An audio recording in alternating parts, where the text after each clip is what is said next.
So SA licenses, first of all, are per device. So I have, we'll speak about me literally with me, right? So now I have a Kindle Fire, I have an iPad, I have an iPhone, I have the BlackBerry tablet. So these are the 4 devices that can run. And I've got my laptop, which I use occasionally, and then my desktop in the office. So literally, because I have 6 devices, that any one of them could be in my pocket at any day, connecting from the office. And any one of those would need to be covered.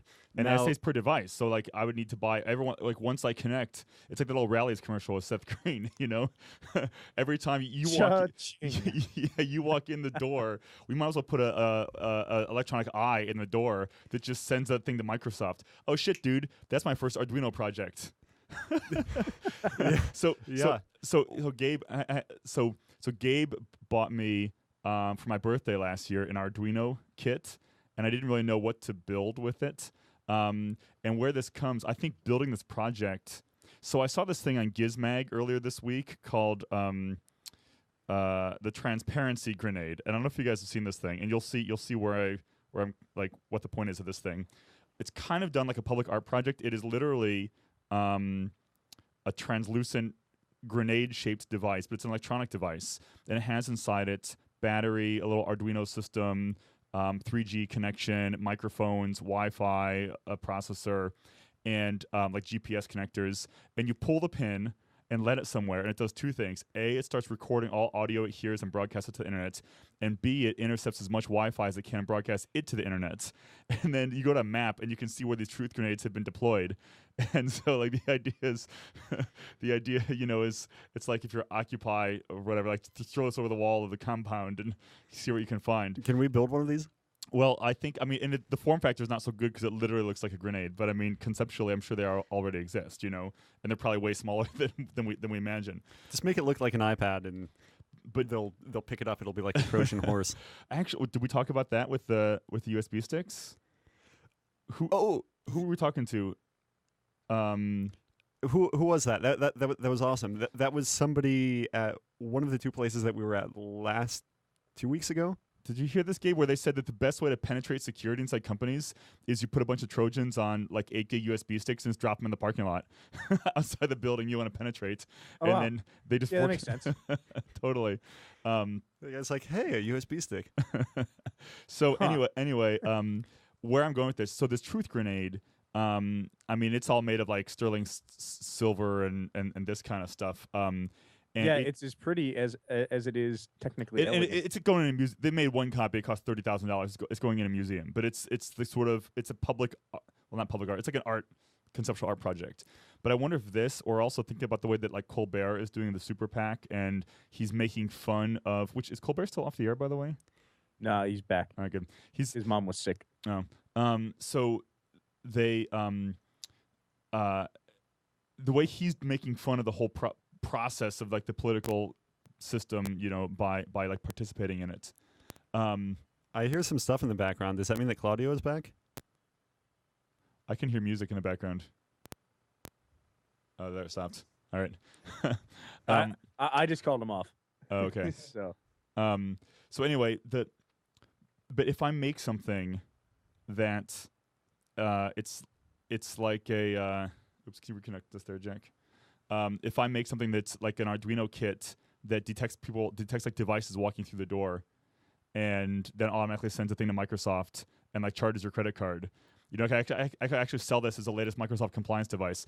Fuck, dude, right. There's our April Fool's. Well, there's our April Fool's article. It's like Kevin Goodman. It's like a metal detector for the door, except it measures Microsoft compliance. Oh my god! Here's the thing, though. The question is though. But you can't. Microsoft doesn't know whether your device is at home or not, and they rely on you to. You said in the article they rely on the honor system, so it's not even like even if you could track exactly what device that was, Microsoft would have no idea what the hell you were doing. So they put all this complexity out there, and then they're like, just let us know when you do it, and go ahead and pay us. Another question that I realize now that we still have to figure out if we felt like digging through this more is. Are those VDA licenses like within one user? Like, Brian, can you have your have your extra VDA license apply to your iPad one day and your Kindle Fire the next day, or is it 90 days? That sounds a lot like with per user licensing, not per device licensing, doesn't it? But it's like per user per. Right, but VDA is right. So as long as there's a 90-day transfer period, right? So as long as if I use all my devices, Well, there's that within 90-day days, transfer period for like external contractors, but I wonder if that applies to your personal devices. and that's you can only transfer a license once every 90 days to a different device, right? Right. Yeah, but personal. So is the point that the personal devices stop being personal once you bring them into the company? I don't know that it's actually been considered. I don't know. Like, If they looked at this from the perspective that we are, how the hell could anybody come up with a solution like this? Like, I just don't think that they even considered the fact that. I don't think they put as much thought into it as you just did, suggesting that when a device enters the workplace, it becomes a work device. I just don't like. I mean, clearly they just haven't put that much thought into it. and I think their language, by the way, is also just plain endpoints. So they don't care who owns it. They just want to know how many endpoints are in the door. how do they define? Because they don't use the word the door. And one of the commenters was saying, How do you define the office? yeah, like Yeah. how's the text? I don't know if you have it in front of you, but do you know what the text says? Like, do they say like in the? They don't call it an office, right? Like, what do they actually say? Like, if you're on premise, I don't have that text in front of me. and what Yeah, is you work from the sidewalk outside? That's right away. Well, really, I mean, seriously, right? And it's Wi-Fi, but like that's crazy. Like, I mean, if I hold, like, I'm being a little bit facetious, but seriously, if I hold my device out the window and only connect to my desktop from, I'm in the office, but the device is not in the office. Like, does it have air rights? What if I'm on the roof? I don't. And like, the fact, I mean, obviously, I'm being like, Yeah, and obviously I don't have the answers to these questions, but it just goes to Why show not? how. but it's hilarious. I mean, so okay, so what we have, so this is to me like the second straw. I don't know how many I have though.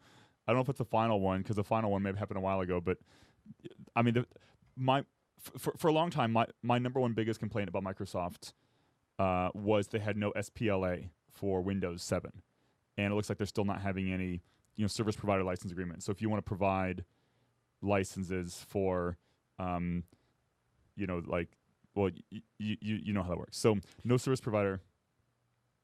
But then so right. Or you you can continue if you want, but I was going to go on down to so the next part of the article I mentioned how great everything is with RDS per user client access licenses, and to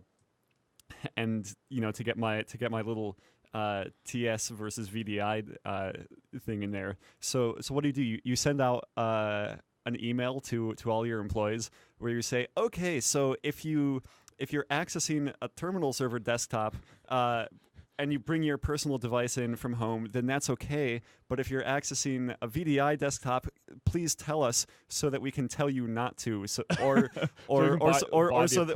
that we can buy the appropriate license. And of course, how does a user know the difference? They're probably clicking on the same client icon to access both environments. If we're doing it right. and maybe the terminal server the Windows server has all the arrow turned on, and so it feels like Windows 7 anyway. And especially if it's a seamless, so that is right. Like, please kindly notify us if you happen to be. But if you use single user Windows Server VMs with per user RDS cals, then you have the single user benefits of VDI, but you have the per user cal benefits of terminal server.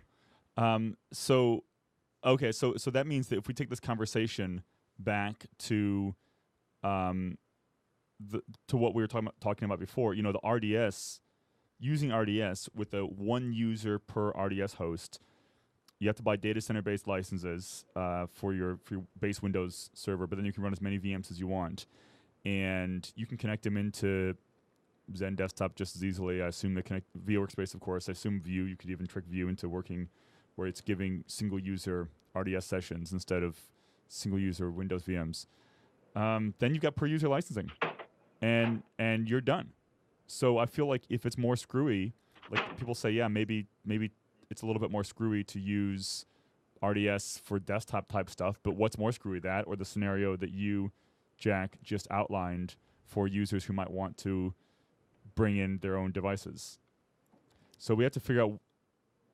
There's a lot to go in here. I think there's another article in this for BrianMadden.com and a new product launch, I think, for our next future company, which is yeah. Hey, so I hear some clicking around in the background, and Justin's telling me that Claudio is back. Well, I'm trying to be back. I'm not sure if I am back, but yes. We hear you. It sounds pretty good. All right, so jumping back to the topic that we first discussed with you, Claudio, you were talking about building a small VDI environment for just 3 users. Gabe explained that there was sort of a pride of ownership thing there, and you wanted to have this all sort of in-house. My question, I guess, is, first of all, is that right? What did you do with this small little VDI environment? Yeah, that's it. But before I answer that, I just want to ask you guys a question. What if I connect to the VDI using an RDS session? So I give my users access to a TS, and then they connect, and from there they establish their VDI. So the client. There was somebody in the comments in Jack's article yesterday that was clearly trying to sell one of their products for Mac virtualization, but he's like, yeah, I have a quick solution for that. Use remote from your Mac to my solution and then connect or something like that. And I don't even know if it actually works that way, but it's his. I think the message there was similar to that, where if you're actually connecting to the VDI session from on premises all the time, no matter what device you are using RDP or something like that, then I guess you found a way around it. Yeah, that guy. I think that's Derek Smith, right from Orchard Park. He's another Canadian. So, so my question there is, how does Microsoft, like, you're still accessing Office, for instance, and you're still accessing Windows. I just wonder, like, if they can be this convoluted, why doesn't that extend out? How many hops does the access go through? Yeah. Right.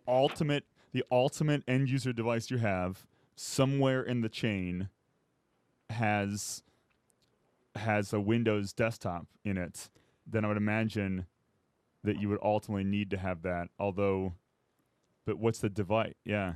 And Gabe, since you did mention Office, the one thing that I want to get in or mention is that the licensing for access to Office is essentially the same restrictions as VDA. So if you have all those if you have Office on terminal server, that freedom to use as many devices as you want at work goes away if you're accessing the Office, because Office is per endpoint when on company premises. When off company premises, it's still whatever you want.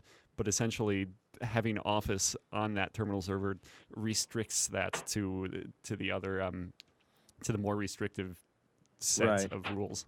So I feel like this is all about selling SA, in one way or another, and I wish that it was easier to articulate that. Then I feel like if Microsoft just said, you know what, if you guys buy SA, you just get it all. Like just fuck it, you got everything. But it's not per user though. So like it is about buying SA, but how do you like SA? I mean, you can't buy SA for devices that can't run Windows natively, so you can't buy SA for your iPad. Well, but if you're an SA subscriber in the enterprise, then you should just be fine. Like, because that's clearly the goal is to sell SA. But if they're trying to sell SA, like where it gets complicated is when they're trying to do SA benefits for devices that can't run Windows. And like, I feel like if they're just trying to sell SA, I think nobody's buying these licenses anyways for their 6 different devices that could possibly access a system. So I feel like if their whole goal is to sell SA, they should just say, if you buy SA, you get all this stuff and you don't have to worry about it ever again. And if you don't buy SA, then you have to deal with all this crap. And that would make it at least easier. Like the crap could all still be there, but people would take one look at it and go, I don't want that, and go over to and just buy SA. This is the reason why I'm going to retire. I mean, frankly, I talked about we publicly said no. This is the reason why we should be excited about the future, because at the end of the day, isn't the question? Listen, you didn't bring your iPad into the office to access a Windows desktop, did you? That's a good point. Yeah. and so Is that why anybody bought an iPad? Mark Templeton. Actually, probably not Mark Templeton. Probably all the Microsoft. Well, no, Microsoft employees. You're right. That's a good point. The only people who, yeah, that's a very good point. So the more we can further along this transition away from Gabe is saying, so Jack is 26 and excited about this. To be young. I mean, it's. I appreciate your optimism and reject it. I'm saying that I'm excited about the future of application delivery. I gotcha. Well, and you're right, but